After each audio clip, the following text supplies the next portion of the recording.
دجال کے ساتھی کون ہوں گے؟ نبی کریم صلی اللہ علیہ وسلم کا ارشاد ہے، مسند احمد کی روایت ہے کہ دجال کے پیروکاروں کی اکثریت یہودی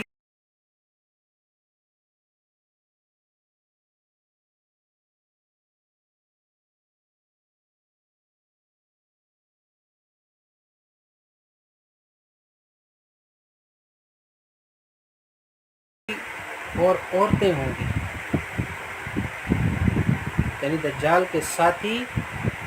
یہودی اور عورتیں ہوں گی۔ اب یہاں پر ایک سوال پیدا ہوتا ہے کہ یہودی تو تعداد کے اندر بہت زیادہ کم ہے، تو پھر ان تھوڑے سے جو یہودی ہیں ان کے بل بوتے پر ایک عالمی حکومت اور عالمی مذہب کے قیام کی کوشش کیسے کامیاب ہوگی؟ اس کا جواب یہ ہے کہ یہودی دھوکہ دے کر اپنے ساتھ صہیونیوں کو ملا لیں گے، اور صہیونی اس شخص کو کہتے ہیں، ہر اس شخص کو جو یہودی ہو یا نہ ہو لیکن یہودیوں کے مقاصد کی تکمیل کے لیے کام کر رہا ہو، خواہ وہ عیسائی ہو، خواہ وہ ہندو ہو، خواہ وہ مسلمان ہو۔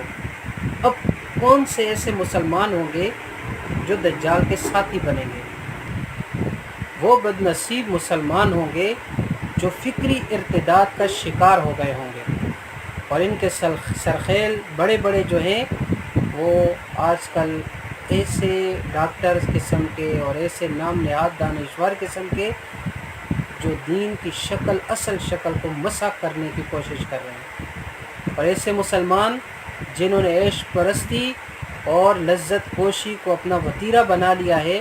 وہ دجال کے ساتھی ہوں گے، وہ دجال کا ساتھ دیں گے، اور جو حرام خوری سے، حرام کاری سے توبہ نہیں کریں گے، اور جنہوں نے اپنے آپ کو عیش و عشرت اور لذت کی زندگی میں مبتلا کیا ہوگا، وہ دجال کے ساتھ مل جائیں گے، جو آج کے علماء کو پسماندہ ملائیت کہہ کر ٹھکرا دیں گے اور ٹھکرا رہے ہیں۔ اس قسم کے لوگ دجال کے ساتھی بنیں گے اور دجال کے ساتھ دنیا اور آخرت کی رسوائی کو حاصل کریں گے۔ تو اگر میرے بھائیو دجال اور دجالی فتنے سے بچنا چاہتے ہو تو علماء کے ساتھ جڑ جاؤ، دین کے ساتھ جڑ جاؤ، اور حرام خوری، حرام کاری، بے حیائی، بغیرتی، فحاشی سے اپنے آپ کو بچانے کی کوشش کرو۔